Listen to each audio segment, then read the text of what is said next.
galaxy, and that's what keeps us from flying all over the place, because it keeps us grounded. Because if not, then our planets would just be all over the place. Well, I'm just a pipe fitter, so I'm not. You're like, I'm not trying to talk about stars and stuff, Martin. Don't be throwing fake stuff on here, man. I just am underqualified to talk about that. So people listening are like, man, I don't believe that guy anyways. What were we saying again?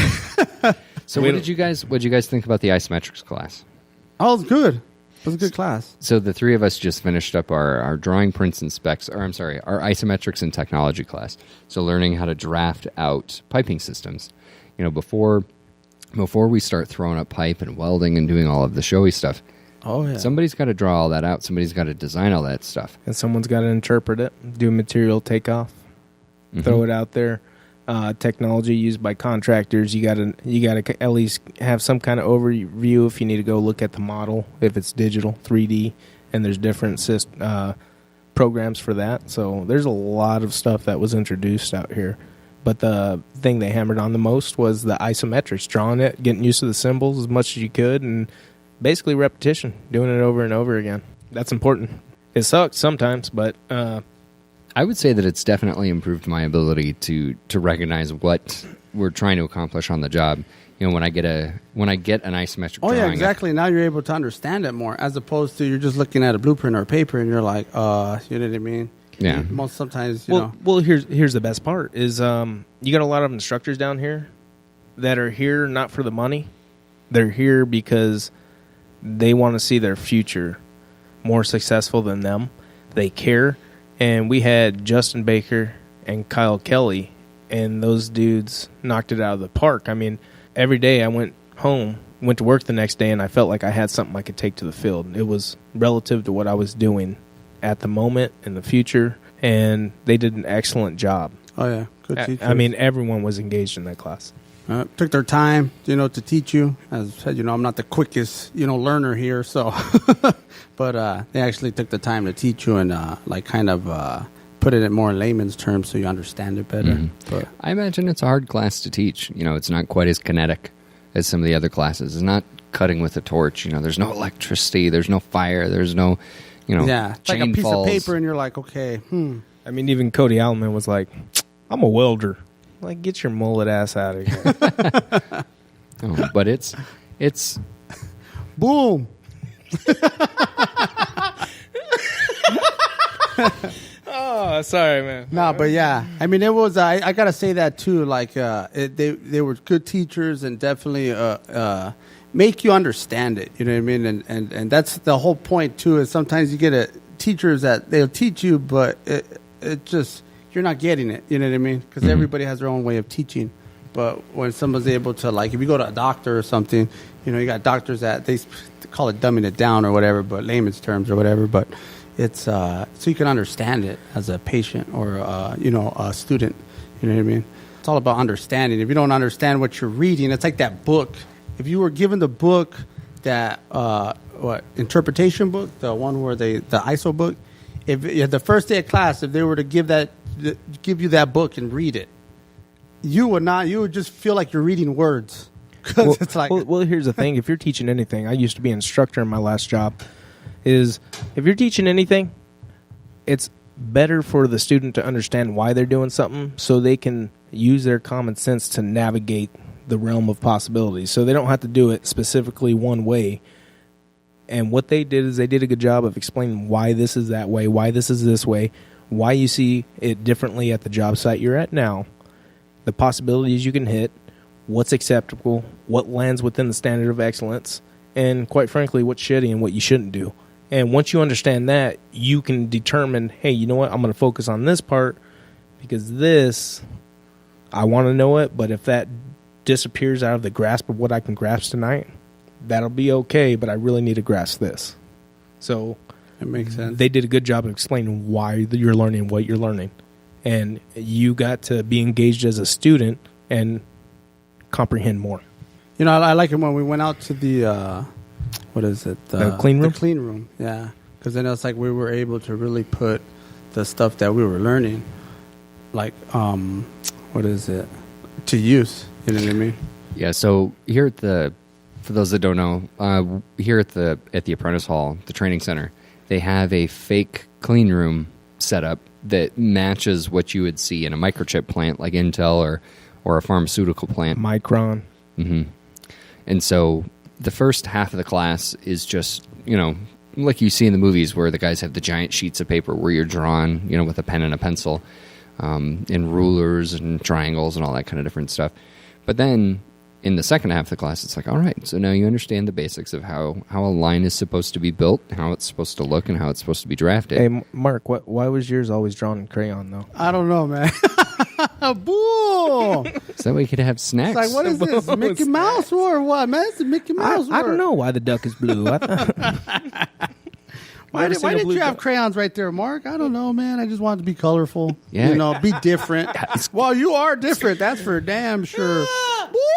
Boom! Color-coded lines. Yeah. High speed, low drag. Hey, you are like Billy Madison in a way in that aspect where he's like, why'd you paint a blue duck? Why'd you play in a blue duck? You see the difference of Billy Madison is he was a billionaire? So you're like, I want to be. I was watching damn. Bob Ross before class, and I thought I'd pick up a box of crayons. Box of crayons and just be like that dude, but painting pipe. Yeah. They'd be like the first apprentice fired. Get the fuck out of here with that. Oh, man. Sorry. But no, it was good. It was like... Well, you got to interpret the drawings, and then once you got out there, like, it's cool on paper. Like, I know this. Then you get out there, and you're like, I got to lay this shit out? Yeah. Oh, okay. Yeah, you take what is in those drawings, get it laid out on the floor, know what it's going to actually be in three-dimensional space. Okay, I have to get my hydrogen sulfide away from my laterals over to my tool. What's the most efficient way to do that in a way that I'm not going to mess up the next group of guys that's coming in here trying to put their lines in? It was a class at first, I was like, boy, this class is way too long for the content we're covering. But as we got further into it, I'm like, oh, okay.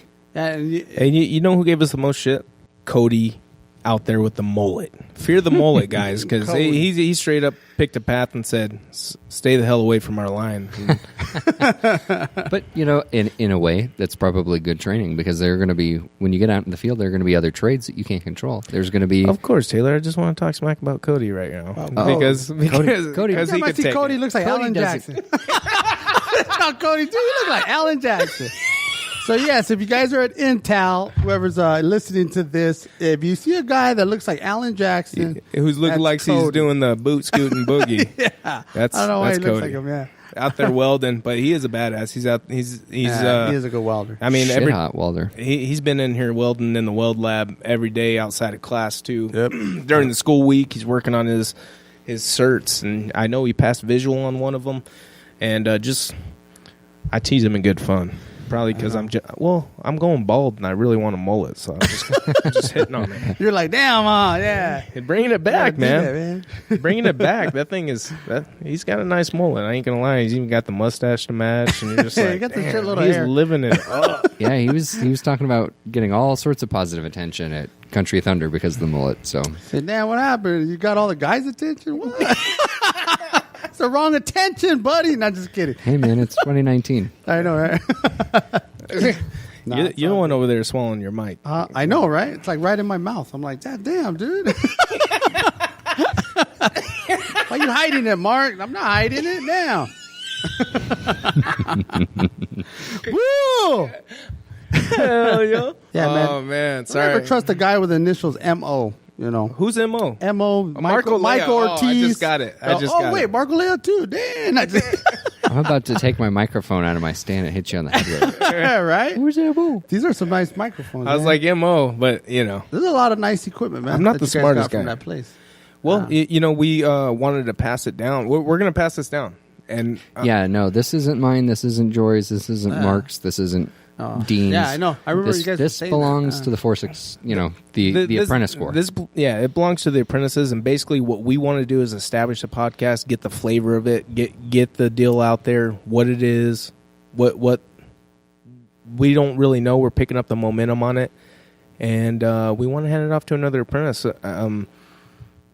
another set of apprentices, and hopefully they can pick up the torch. I want to leave this place better than I found it, and I think everyone getting involved has that mentality, and it looks like it's going to go that way. On that topic, if you're a journeyman and you're listening to this, or if you're an apprentice and you're listening to this, if there's somebody that you think would be a good candidate for this podcast, we're trying to aim towards getting journeymen on here. We're trying to make this sort of more mentorship focused. Absolutely. And we're having a harder time finding journeymen that are comfortable talking on air. So if you've got somebody that's a big mouth in a good way, again, get in contact with either Jory or I. Send an email to that Arizona Pipe Trades Podcast at gmail.com. We'd love to have them on. Yeah, definitely. Love to get them in here and talk to us and really drop. You don't know who's listening to this. It could just be Mark Olea listening to it on the way You're home. like, God, why do we man. only have one listener? We only got one listener. Who is it? Oh, man. Dude, what is he doing? Hearing himself? I just kidding. So we actually, on the website that hosts the podcast, we can actually see how many people have listened to it. And we're averaging around 60 listens a podcast. Dang, so I'm sure that'll, there's a bit of curiosity to start off with. So that might. Did they say how come long down that a they little bit. listened for? Probably. Just kidding. You're No, like 10 minutes. Look, I think it's an hour. No, just kidding. Well, it don't matter. I think as long as you're No, I putting know. stuff I'm out messing there. around. Look. The thing is, if you're doing it for the right reasons, I'm not getting on here to listen to myself talk. I mean, I think I was listening to the podcast how Taylor chopped it up, and I was like, dude, why'd you let me talk so much? That's good, man. Sometimes people just have more stuff to say at certain times. You know what I mean? Yeah, but like I sometimes remember, you called me. And you you're guys like, need to man, tell I'm me- just. I felt like I was over talking. I felt like I was like, nah, man, you're just going, man. You know what I mean? Sometimes, some days, some days I'm gonna be quiet. Some days I'm quiet. I really got much to say. Yeah, but I still do talk a lot on those days. So not just You kidding. always talk a lot, yeah. I was going to say, any guy with initials MO. Look at Michael, man. Not just kidding. I'm gonna pick on that guy. Nah, he's my brother. He's cool, man. But yeah, whatchamacallit, yeah, some days we just have more stuff to say, and then some days we just, you know what I mean, just quiet. Like, Taylor's, was probably a little more quiet on the last one, but you know what I mean? It's just everybody has their certain moments where, they got a lot of stuff to say. You know what I mean? Taylor's like, Mark, I'm trying to talk, but you keep fucking talking, dude. No, it's okay. I'm No, just it's okay. kidding. It's just natural flow conversation. Uh-huh. What I was saying about we've been averaging about 50 listens a podcast. And even that's if we were only getting like one or two consistently, man, if there are people out there, even if it's only just a few people that are getting a benefit out of this, that's fantastic. Hell yeah. Yeah. I think that's what it's all about. Is we're not trying to get famous. We're just doing this. Like this is fun. Sitting down. I'm talking to you guys. I'm benefiting from this. we were talking before we started recording. Me and Mark, we're the same age. We're going through a lot of the same struggles. We feel the same way, and it's hard when you're going through day-to-day life. Sometimes you just need to sit down and have a good talk with people, remind you what the hell you're doing. And sometimes that's what a podcast is. You listen to it, and you can just feel what they're saying. You can feel what they're feeling, hear what they're saying. Obviously, I can use all the verbs I want right there, but... Or nouns. All the verbs. You don't even know what a verb is.